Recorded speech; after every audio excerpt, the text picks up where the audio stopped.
Intro. Good morning, everyone. It is Friday, February the 3rd, 2023. We are back for another Abel Marketing Facebook Live. This time I have Kyle Ancelin from Sales Evolution. And this is powered by something called Sales Acceleration. So I'm going to share some comments in the chat, and I want Kyle to introduce himself. And I've shared some information about what Kyle does, and you can see it right there in the comments. And that's how we're going to kick off today's discussion. Right here. There we go. So Kyle, why don't you start by a little bit about what you do as president of Sales Evolution and why that's important for a small to medium business. Yeah, well, thanks for having me on the show, Ben. I appreciate it. My name's Kyle Ancelin, Sales Evolution. I work with small and medium-sized businesses all throughout the lower mainland, and I basically solve their sales problems for them. So my background, I spent nearly 20 years in a Fortune 500, large $7 billion organization, and I've learned and acquired a lot of skills that help me build sound foundational processes for sales strategy and structure. And I work with business owners, small to medium-sized companies, and I basically come in and help them build that foundation and build that structure so that they can get out there and actually achieve their sales goals and sales targets and realize aggressive growth in their business. So it's an important part of the business. Obviously, nothing happens until you sell something, as we say in the sales world. So I help these small, medium businesses get out there and build a world-class sales process. And just so for background for some of our viewers and listeners, I attended a presentation of yours back on Tuesday, January 10th of this year, hosted at a co-working space. And you went through a number of things about sales and what it is you do and why you do it. So we're going to spend some of our time, as I mentioned to you before we started, talking about that presentation and sort of your presentation that day. I thought would be very valuable on a Facebook Live with my audience or with small to medium-sized business owners. I share this in a number of Facebook groups. I have a YouTube channel. And so why don't we start with something? I'm going to pull it right out from my notes from the presentation. When you talked about sales, there's a couple things that really struck me. The first one is, and I'll let you answer, 5 out of 10, and I'm assuming this is salespeople because I made short notes, haven't traveled on a sales call.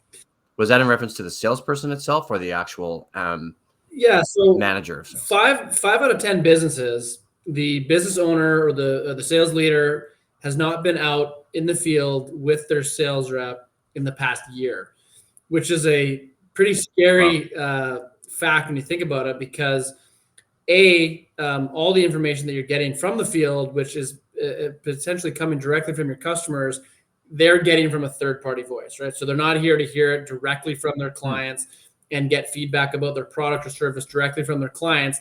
They're hearing it from a sales rep as a third party, which, as we all know, a lot of information gets lost or lost in translation, and it comes back, and it doesn't allow that business owner a really good feedback with what's happening in the field. But even in addition to that, it doesn't give them the opportunity to measure how the sales partner or the salesperson is actually performing in the sales role. How are they presenting the product?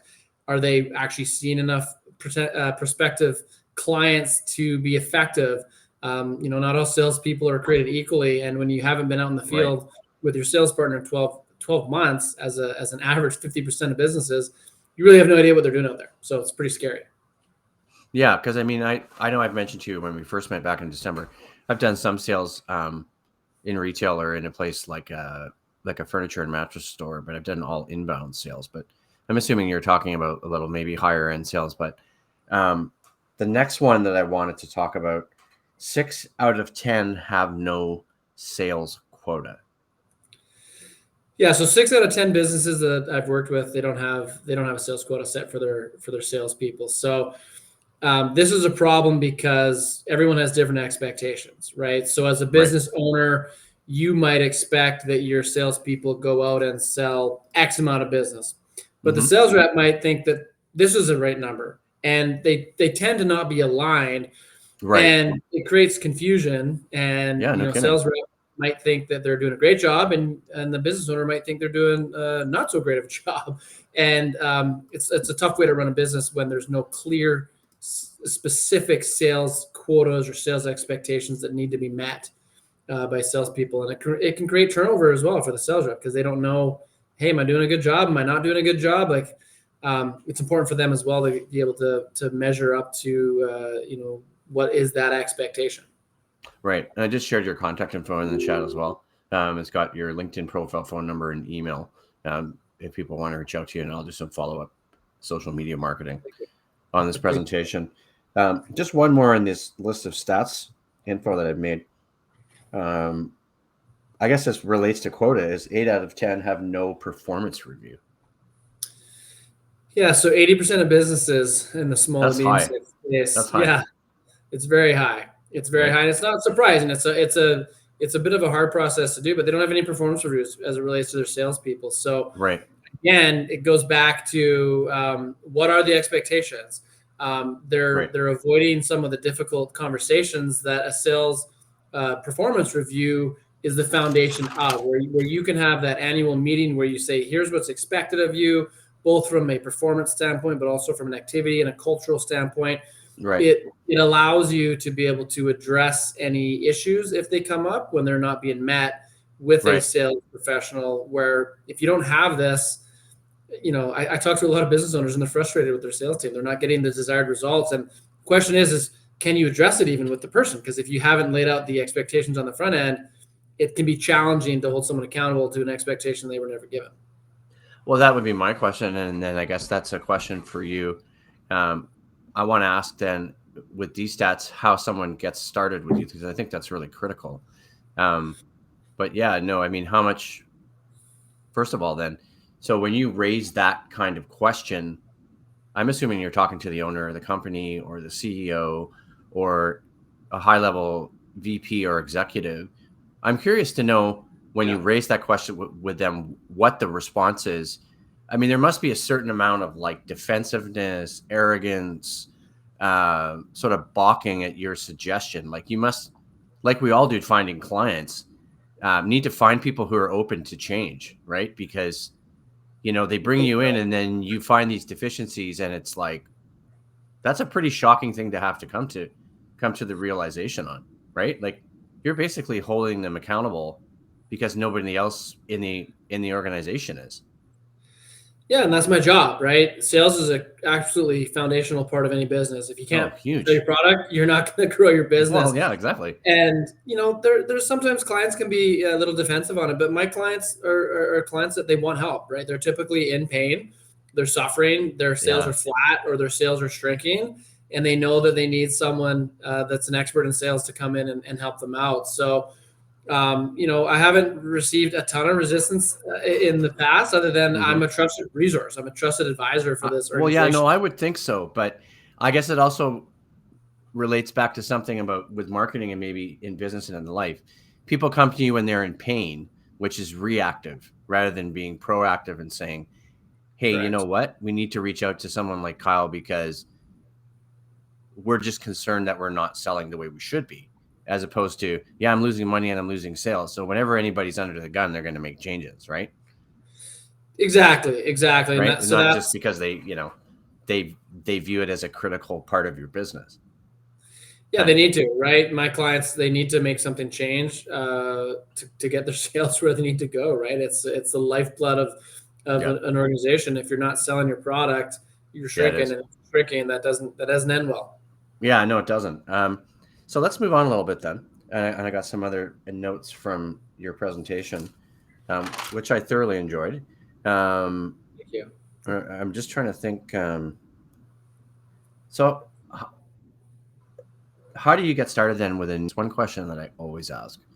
Like, how do people find you too? Like they just look for you on LinkedIn or connections or referrals or all your years of sales experience or...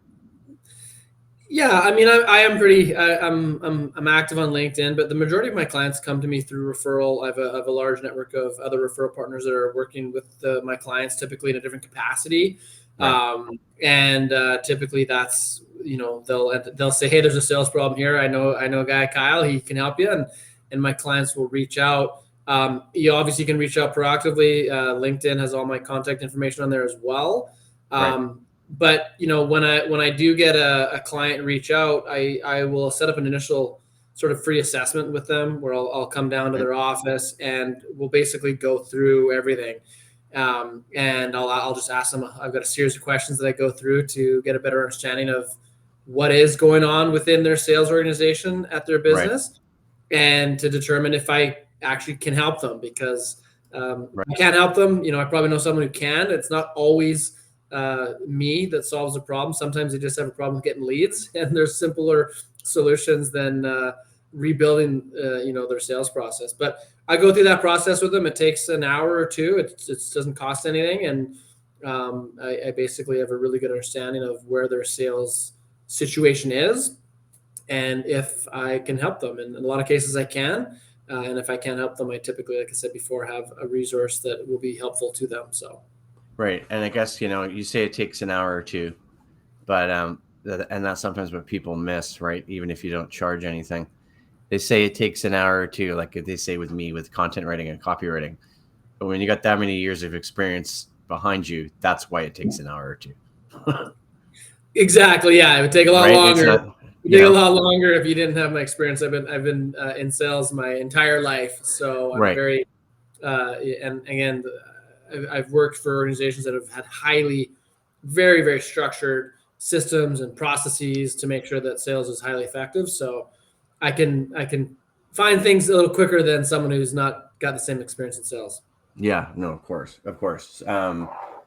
So I just wanted to, I've got a few more things for you. I want to dive into a little bit then, because I had Scott Wilson, who's also part of Sales Acceleration. Maybe you can explain how that works a little bit, because you guys are both part of Sales Acceleration, but then you each have your own business. Yeah, so Sales Acceleration is a network of fractional sales VPs all throughout North America. There's over about 200 of us. So it's just a great community of people with similar backgrounds to myself that operate in different geographies. We have a lot of cities where there's more than one of us in there, and that's basically simply based on the fact that there's a pretty significant need for this in the market. At least we feel there is.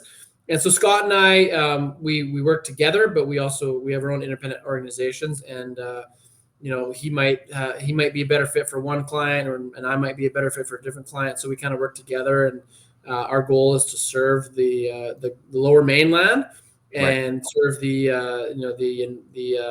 entrepreneurial community and the small business and medium business owners, and help them be successful in sales. So we work together, but separately, if that makes any sense. It does, yeah, because I'm just actually sharing a link to Scott's presentation. He was with me last March. And so I just want my audience to see the shares of Scott's presentation. You can go back and watch it on the Abel Marketing YouTube channel. So so you guys are sort of working in tandem, but I guess it's kind of like you're competing. Yeah, I mean, I wouldn't say we're competing with one another. There's a lot of clients out there that need the services that we offer. So I wouldn't. I mean, I guess you could look at it that way, but no, we work together, and we share networks with each other. And one of the things I love about Sales Acceleration is it's a servant community, right? We're here to serve the community and to serve business owners in our local community. And Scott, not unlike myself, spent a lot of years in a big business. And we want to get back and give back to the community. So him and I operate the same way together. It's a very friendly relationship. And no, of course it is. And I mean, I know about Scott's background. He and I talked about it, and then your background. So I imagine there's people who approach you, both of you, or someone approaches you, and you're like, no, I didn't work in that kind of business. Even though I do sales, Scott's more your guy. Yeah, exactly. Right. Exactly. And that's how we work together. Scott might be a better fit for a certain client, and then we can, I can refer them to Scott or vice versa. Absolutely. Right. Okay. I'm just looking at some other stuff here. I'm trying to think I have some other questions based on what I saw in the presentation. Another one that I found really interesting was this whole thing of 9 out of 10 have no incentivization for salespeople. Yeah, 9 out of 10 have the wrong incentivization. I would say they Okay. obviously all people are paying their salespeople, Yeah. but 90% of them get it wrong, and they're incenting the wrong behaviors, and they don't know how to build an effective compensation plan to drive the salesperson to achieve the corporate initiatives or the company initiatives that they need. And Right. so I specialize. One of the things I do, which is hard for a lot of business owners, is I put together a compensation plan based on their business that incents the right activities and the right behaviors for their salespeople to go out there and be successful, but also be successful while driving the initiatives that the business needs to drive.